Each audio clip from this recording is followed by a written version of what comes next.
Assalamualaikum warahmatullahi wabarakatuh. Baiklah, di video kali ini saya akan menjelaskan tentang sistem demokrasi liberal pada masa 1950 sampai 1959. Apa itu demokrasi liberal? Demokrasi liberal adalah sistem politik yang menganut kebebasan individu secara konstitusional. Ini dapat diartikan sebagai hak-hak individu dari kekuasaan pemerintah.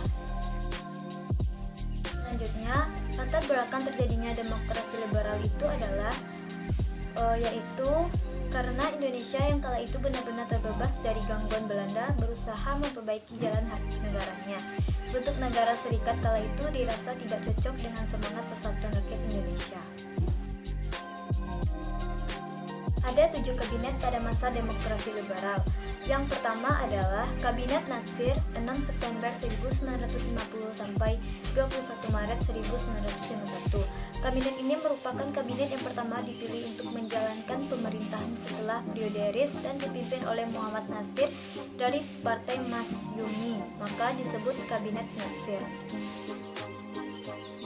Kedua, ada Kabinet Sukiman dan Suwirjo pada tanggal 27 April 1951 sampai 3 April 1952. Yang ketiga, Kabinet Wilopo pada tanggal 3 April 1952 sampai 30 Juli 1953. Kabinet pada masa demokrasi liberal, sekali lagi Presiden Soekarno mencoba mengkoalisikan dua partai besar yang berkuasa saat itu, yaitu Partai Masyumi dan PNI.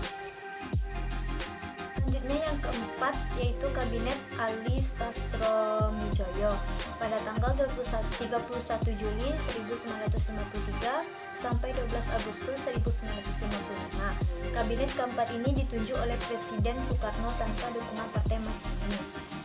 Namun didukung oleh banyak partai baru seperti Partai Nahdlatul Ulama dan Partai Indonesia Raya atau PIR. Kelima, Kabinet Burhanuddin Harapah pada tanggal 12 Agustus 1955 sampai 3 Maret 1956.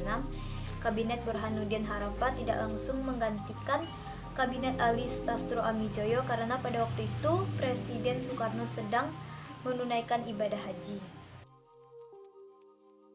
Yang keenam yaitu Kabinet Ali Sastroamidjojo II pada tanggal 24 Maret 1956 sampai 14 Maret 1951.